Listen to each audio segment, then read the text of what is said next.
जो लेज़र है उसका ना सिर्फ वजाइना जो है वो टाइटनिंग होती है, रादर देन उसके साथ जो यूरिन की प्रॉब्लम्स होती हैं वो भी काफ़ी हद तक ठीक हो जाती है।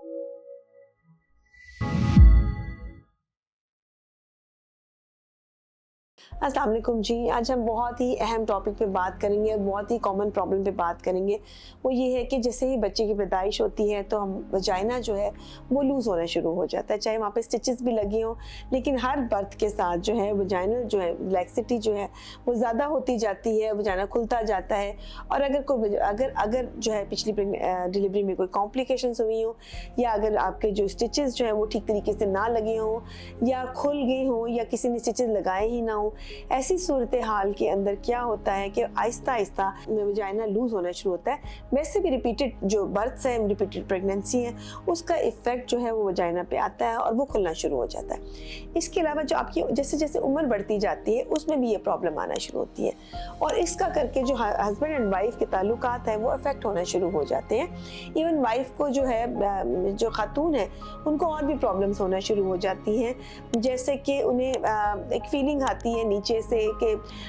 इसको आम ज़बान में कहते हैं डेफिशिएंसी की फील आती है, डेफिशिएंट होता है और वो प्रेशर फील कर रही होती है निचले हिस्से के ऊपर। सेकेंडली बच्चेदानी का नीचे की तरफ आ जाना। तीसरा यूरिन का कंट्रोल जो है वो बहुत पुअर होना शुरू होता है, चूँकि ना सिर्फ वजाइना नीचे को खुलता जा रहा होता है, बच्चेदानी नीचे को आ रही होती है, जो मसाना है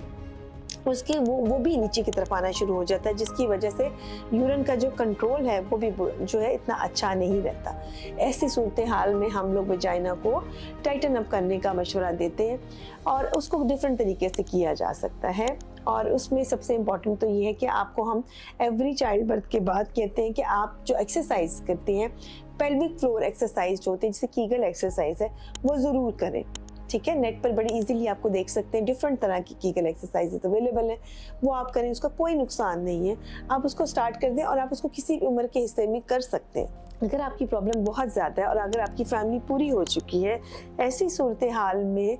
इसके जो बेस्ट है वो सर्जिकल ऑप्शन होती है, जिसके अंदर से हम वजाइना की एक्सेस स्किन को निकाल देते हैं और मसल्स के अंदर ऐसे टांके लगा देते हैं, जिसका करके ना सिर्फ वजाइना टाइटन अप हो जाता है, पूरा का पूरा जो है उसकी लैक्सिटी जो कम हो जाती है, उसके अपनी शेप में आ जाता है, बल्कि अगर हम वो टांके बाहर की तरफ लगाए जाते हैं पेरिनियल बॉडी के अंदर, तो भी उससे क्या होता है कि जो आपके बाहर के जो मसल्स हैं वो भी स्ट्रॉन्ग होते हैं, तो उन्हें उनका जो हवा पर कंट्रोल है या यूरिन पे कंट्रोल है वो भी आहिस्ता आहिस्ता बेहतर होना शुरू हो जाता है। तो ये चीज़ बड़ी इंपॉर्टेंट है,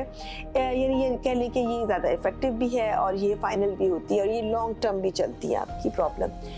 का सोल्यूशन निकल आता है। इसके बाद जो तीसरी जो चीज़ आजकल बहुत फैशन में भी है, जिसके साइड इफ़ेक्ट्स भी नहीं है, वो है लेज़र ट्रीटमेंट।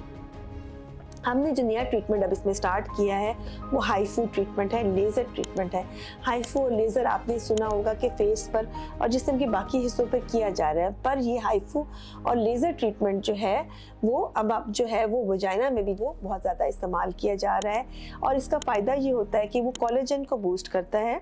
कोई सर्जिकल प्रोसीजर नहीं होता, सिंपली हम लेज़र ट्रीटमेंट कर रहे होते हैं। वो मशीन भी नेक्स्ट टाइम मैं इंशाल्लाह इसके बाद जो अगला हम इस पर वीडियो बनाएंगे उसमें मशीन का भी डिस्प्ले करेंगे और आपको दिखाएंगे कि किस तरीके से वो मशीन हम इस्तेमाल करते हैं और किस तरीके से हम वजाइना के सारे जो लेयर्स हैं उनको हम टाइटन अप कर सकते हैं। इसके जो लेज़र है उसका ना सिर्फ वजाइना जो है वो टाइटनिंग होती है, रादर देन उसके साथ जो यूरिन की प्रॉब्लम्स होती है वो भी काफ़ी हद तक ठीक हो जाती है। और अगर बच्चेदानी के फर्स्ट डिग्री तक का प्रोलैप्स हो रहा है, नीचे आ रही है, या पिछली वाली वॉल का प्रोलैप्स हो रहा है, सिस्टोसील है, रेक्टोसील है, माइल्ड डिग्री की है, तो उस सूरत हाल में सिंपल लेज़र ट्रीटमेंट के साथ भी इसका सोल्यूशन निकल आता है। लेकिन इसके लिए आपको 1 से 2 सेशंस लेने पड़ते हैं और बाज़ दफ़ा जो ज़्यादा कंडीशन ख़राब होती है तो इससे ज़्यादा सेशंस भी लेने पड़ते हैं। लेज़र ट्रीटमेंट के कोई ख़ास नुकसान नहीं है, इसकी सिर्फ जो एक प्रॉब्लम है वो इसकी कॉस्ट का इशू आता है। ये बाकी ट्रीटमेंट्स की निस्बत महंगा ट्रीटमेंट है, लेकिन इसका कोई डाउन टाइम नहीं है, इमीडिएट इफेक्ट्स देखे जा सकते हैं और विद टाइम ये इफेक्ट्स आते हैं।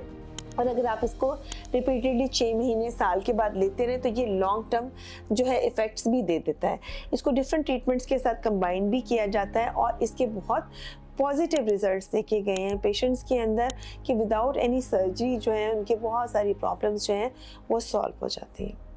सो अपना बहुत सारा ख्याल रखें, दुआओं में याद रखिए, और अगर आपको लेज़र ट्रीटमेंट के बारे में और मालूमात हासिल करनी है तो प्लीज़ हमसे रब्ता कीजिए। शुक्रिया।